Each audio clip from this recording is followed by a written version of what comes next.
Diama igitondo cy'umugisha urakaza neza ku muryango DACCO Sport ya YouTube kugeza amakuru sport umunota ku munota n'amakuru meza kandi agezweho. Amakuru yo ni menshi cyane, many updates minsi ya nyuma ya transfer America to yisama. Inayo mpamvu ngusaba gukomeza kuba in touch kubera ko ni menshi cyane, ziri kurangira, izindi ziri kwanga, izindi ziri kuza ari nshyashya. Ama hijack agomba kubaho, turi muri ya minsi ya nyuma yegereje rya joro rya nyuma ryo kuyisoza, aho amadira bagenda zamuka umusubirizo. Rwangoro dufite amadiru menshi cyane muri Chelsea, muri Manchester City, muri Arsenal, na amadiru menshi cyane muri Liverpool. Niba mugusaba kwana natwe kakanya ukora subscribe, ukora share, ukora likes, uzo igitekerezo cya muri comment section. Ikindi nakubwira nuko aya madiru ntagucike. Reka rero twuse cyane twanzike tuyahere mu muryango w'ikipe ya Chelsea the Blues. Mamadou Usari no defenseur w'ikipe ya Chelsea yamaze kubasinya ikipe ya Real Sociedad muri Espagne ku ntizanyo, ndetse hakaba harimo no kuba wenda bazamugura nibiza kuba bikunda mu minsi izarangiza sezo y'umwaka utaha w'imikino.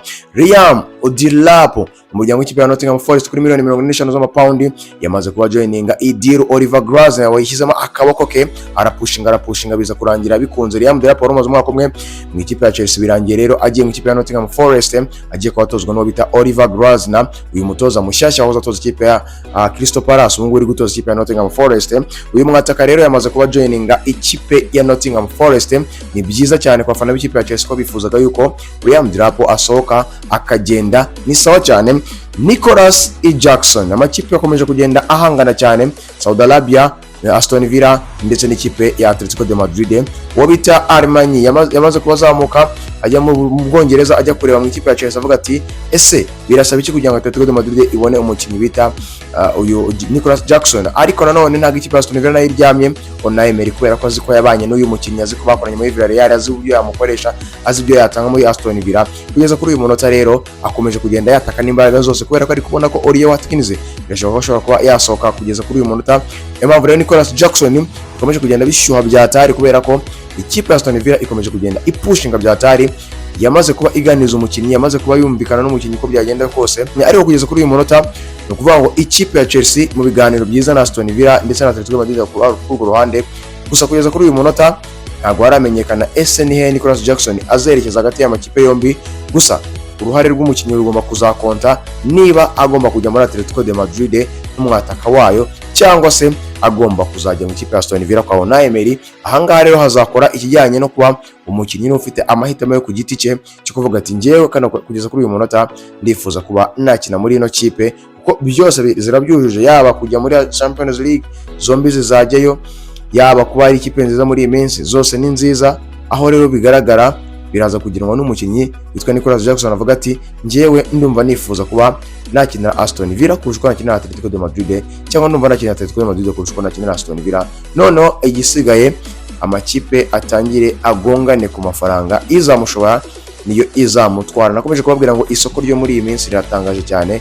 Nicholas Jackson asigari boro mu isoko ry'igura n'igurisha muri uyu mupira w'amaguru, umva ko ni ibintu bitangaje byatari. Amadiru rero yakomeje kugenda arangira mu muryango w'ikipe ya Manchester City. Savinho bizamo by'ubuzima byagenze neza, byamaze no kuba birangira. Savinho kuri miliyoni 75, miliyoni 5 z'ama add-ons zoroshye kuzibona, miliyoni 5 z'ama add-ons zikomeye kuzibona, miliyoni 85 nizo Savinho yaguzwe mu muryango w'ikipe ya Tottenham Hotspur. Carlos Bareba nawe yamaze kuba joininga ikipe ya Manchester United. Byamaze kuba birangira byose muri rusange. Ikindi nakubwira nuko Nico Gonzalez nawe byamaze kuba bijya fresh ajya mu ikipe ya Newcastle United mu ikipe ya Manchester City. Ikindi kandi nakubwira nuko Omar Emamoshi byamaze kuba birangira ku ntizanya ariko ya miliyoni 50 umwaka utaha w'imikino obligation to buy. Niyo mpamvu nkubwira ngo kugeza kuri uyu munota ikipe ya Manchester City imaze gukora agera kuri miliyoni 400 z'amapaundi kugera kuri uyu munota. Niyo mpamvu nkubwira ngo Manchester City yarekuye Bernardo Silva, yarekuye Rodrigo Ascante, yarekuye Tijan Lendazi, yarekuye uwo bita Nico Gonzalez, Savinho, Marmushi, amafaranga miliyoni 400 z'amapaundi arenga niyo Manchester amaze kwinjira muri isoko ry'igura n'igurisha. Ni nayo mpamvu rero kugeza kuri uyu munota, kugeza kuri zino saha, bigomba gukora igishoboka cyose kugira ngo ibashe kwinjiza uwo bita Enzo Fernandez ku mugoroba w'ejo washize nibwo nakubwiraga yuko Enzo Fernandez ku ruhande rwe yemeye kujoininga projet ikipe ya Manchester City kujya gukorana na Enzo Maresca wanamutoje mu ikipe ya Chelsea. Ikipe ya Manchester City nayo yatangaje ko igiye gutanga bid ubusabe buremereye byatari ku buryo Chelsea zabwumva kubera ko bakunda amafaranga, ikahita ivuga ati gahunda irahindutse, reka tugurisha umukinnyi. Nayo mpamvu mubwira ngo rero aya mafaranga yose ikipe ya Manchester City yakorektinze muri isama Americato niyo igiye kuba itekereza yuko yatangira gutekereza kuri Enzo Fernandez amafaranga igomba kumutanga kugira ngo irebe ko yamuzana muri mediane yayo.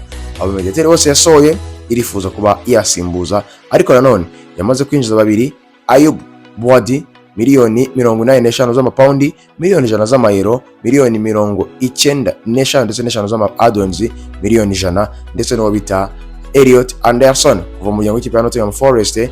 Abo bombi bamaze kuba binjira mu muryango w'ikipe ya Manchester City, baza kuba basimbura bano bamediateri bagiye bagenda. Rero barifuza kwinjiza igikoko, imbaraga zikomeye cyane, Enzo Fernandez, kugira ngo azane amaraso mashyashya ndetse azane n'icyo nakita experience muri la mediane ikipe ya Manchester City.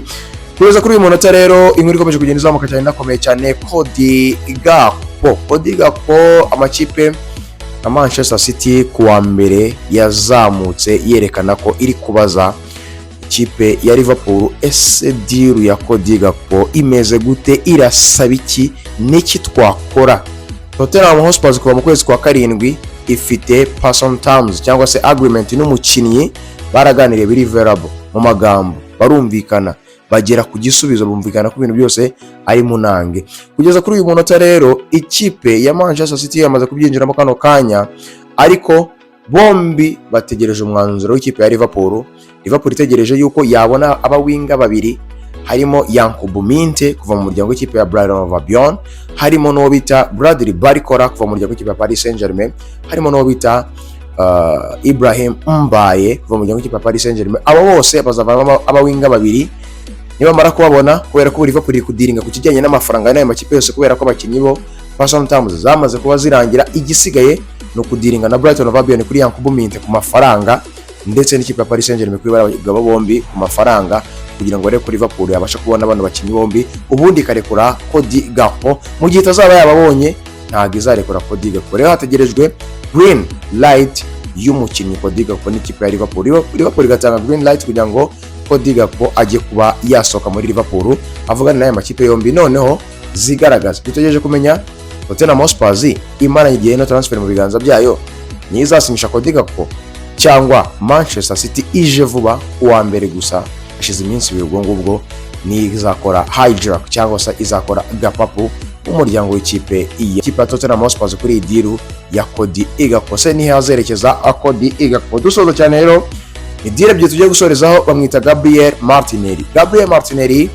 Ibiganiro bikomeye cyane bigeze ahantu heza uyo na El Hilal ku bijyanye na miliyoni 55 z'amapaundi bamaze kuba bumvikana hagati y'amakipe yombi, Arsenal ndetse na El Hilal. Igisigaye rero no gukombenka umukinnyi ku bijyanye n'ibyo agomba kubona muri muryango wa El Hilal.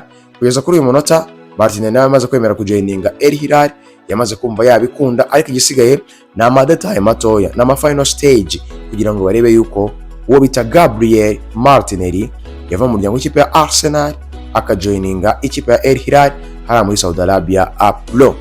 Ikindi nagusorezaho nuko Watkins hashize iminsi igera nko muri 5 turimo twemeza yuko Watkins ibiganiro bye bigeze kure bumwe na El Hilal.